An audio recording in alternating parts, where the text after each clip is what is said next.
Bagaimana caranya sebelum menikah mencari perempuan yang soleha? Seperti apa ciri-cirinya tuh, Kang? Perempuan yang diajak, yang memiliki harta atau kemampuan, untuk lalu kita bisa berusaha bareng. Iya.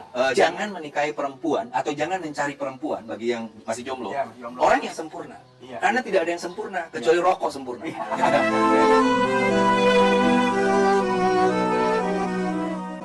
Assalamualaikum warahmatullahi wabarakatuh. Sahabat Rocky, kita akan ngobrolin sama Kang Maman masalah perempuan soleha. Perempuan soleha itu seperti apa sih sebetulnya? Apakah perempuan yang sudah menunaikan kewajibannya sebagai seorang perempuan terhadap suaminya, maka itu akan disebut soleha. Seperti mencucikan piring, mencuci baju, mengasuh anaknya, lalu dia rajin beribadah. Apakah itu selesai sebagai kriteria sebagai seorang perempuan soleha? Nah, tentunya kalau menurut saya sih itu udah selesai itu. Perempuan soleha itu yang bisa ngurus suaminya, ngurus anak-anaknya, dan rajin beribadah. Dan satu lagi, tidak pernah menuntut materi. Itu menurut saya. Aku tidak tahu nih menurut Kang Maman ya. Nah, begitu sahabat Oki, kita langsung saja ngobrol sama Kang Maman nih. Bagaimana kriteria sebagai perempuan atau wanita yang soleha itu? Mangga Kang Maman. Ya, terima kasih Mang Oot. Sahabat Hoki, Umur ala Kiai, Assalamualaikum warahmatullahi wabarakatuh. Alhamdulillah wassalatu wassalamu ala Rasulillah wa alihi washabihi wa mawala amma ba'd.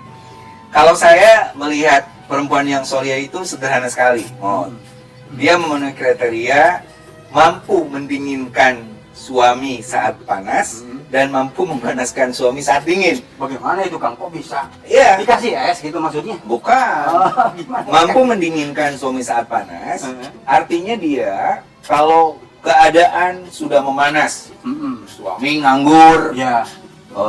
apa namanya, persediaan di rumah sudah menipis, Ya. dan lain sebagainya, dia tetap memberi optimis.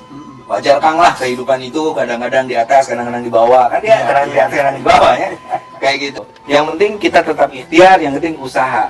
Jadi jangan jadi orang yang dia terlalu cerewet, walaupun Iya. ada kelebihannya loh kan, Iya, iya. Mang Awad, bahwa kalau kita mempunyai istri yang cerewet, bersyukur. Kenapa harus bersyukur Kang? Karena kalau kita punya istri yang cerewet, Iya. dijamin suami itu tidak akan disiksa oleh Allah nanti di akhirat. Karena sudah tersiksa di dunia. Saya suruh istri saya jadi cerewet saja gitu kan, biar tidak disiksa. Tetapi itu ada kisah menariknya. Gimana? Jadi Khalifah Sayyidina Umar yang terkenal begitu tegas, Iya. begitu berani, suatu saat ada sahabat yang mau mengadukan istrinya, Masalah istri itu. sahabat itu Iya. yang cerewet. Ketika dia mau masuk ke rumahnya Khalifah ketika itu, Umar bin Khattab, Umar lagi dimarahin Sama istri. sama istrinya dan dia diam aja. Dia diam aja. Sampai ketika akhirnya dia sahabat, ada apa? Enggak Pak, cukup saya. Cukup apa? Cukup Pak, cukup. Dalam hatinya, bagaimana aku bangun mengeluh soal istri, dia aja nggak berani sama istrinya. Tetapi Sayyidina Umar menjawab bahwa istri kita itu adalah orang yang menyiapkan seluruh kebutuhan kita. Iya. Orang yang memberikan pendidikan terbaik untuk anak-anak kita.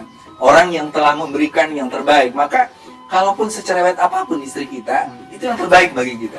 Nah, yang penting itu tidak membuat kita pesimis, tidak membuat kita tambah emosi, tetapi lebih kepada mendinginkan suami saat panas. Nah, baru memanaskan suami saat dingin.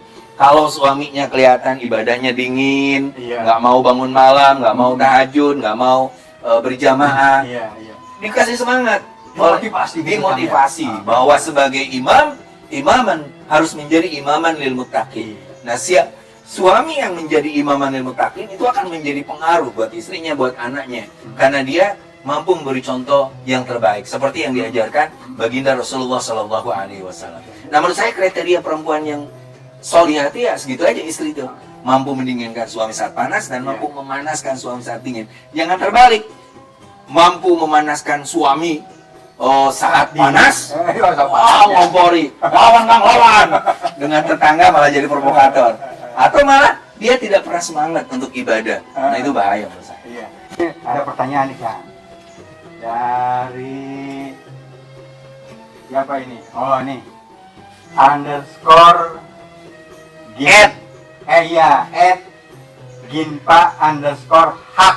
Oh, Pertanyaannya nih Kang.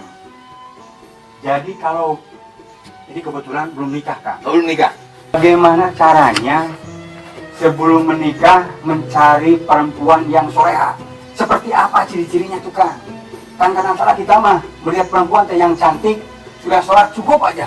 Tapi pas sudah menikah, belum tentu tuh Kang. Bagaimana, ada nggak Kang dasar-dasarnya tuh? Perempuan itu dinikahi karena beberapa motivasi. Iya. Yang pertama ada lijamaliha, karena dia harus cantik, Ya. rupawan.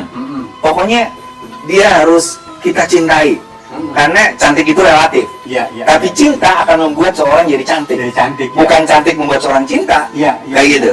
Lijamaliha. Yang kedua adalah linasabiha, keturunannya. Karena keturunan itu yang disebut bibit. Ya. Bibit. Bibit, bobot gitu ya. Nah, bibit, Iya. bebet, bobot. Iya. Kayak gitu. Iya. Lalu limaliha. Kalau bisa perempuan yang diajak yang memiliki harta atau kemampuan untuk lalu kita bisa berusaha bareng. Iya. Jangan perempuan yang hanya bisa belanja, hanya bisa menghabiskan harta Suaminya. tapi tidak bisa memanage Iya. pembelanjaan dan lain sebagainya. Baru hadis itu diakhiri dengan fatfar bidatiddin taribat yadak.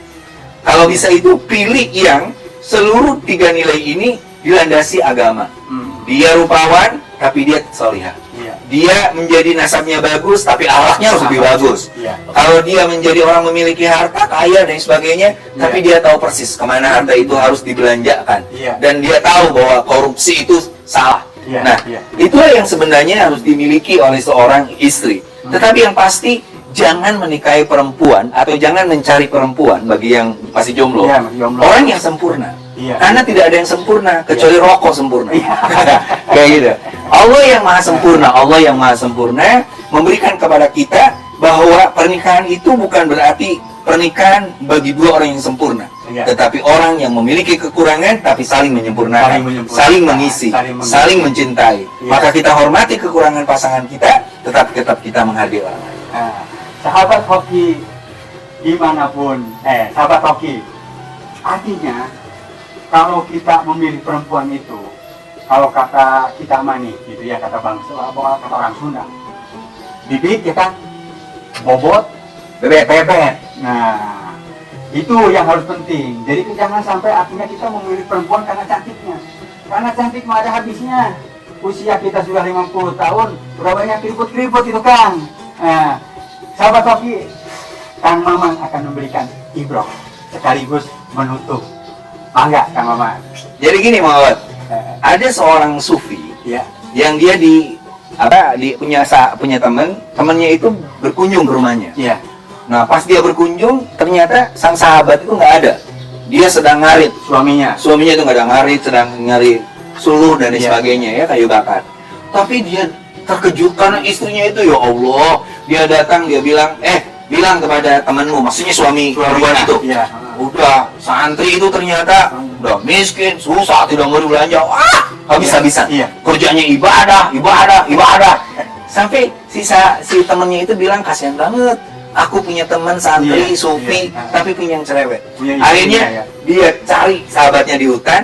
Dia lihat sahabatnya itu sedang istirahat Iya. di bawah pohon. Yang di sekelilingnya itu ada harimau, ada binatang, tapi menjaga dia. Iya.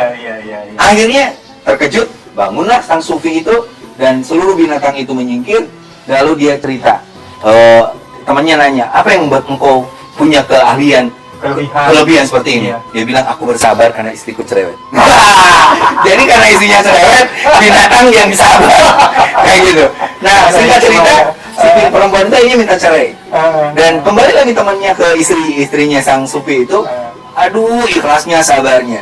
Tapi dia melihat kembali ke hutan, hari ini sudah tidak ada harimau yang menjaga. Kenapa? Karena istrinya itu tidak cerewet lagi. Sekali lagi saya ingin katakan, berbahagialah kalau punya istri yang cerewet, karena Allah tidak akan menyiksa, karena sudah banyak tersiksa di dunia, dan binatang akan berbahagia kita. Begitulah, sahabat hoki. Subhanakallahumma wa bihamdik, asyhadu an la ilaha illa anta, astaghfiruka wa atubu ilaik. Wallahul muwaffiq ila aqwamit thoriq. Wassalamualaikum warahmatullahi wabarakatuh.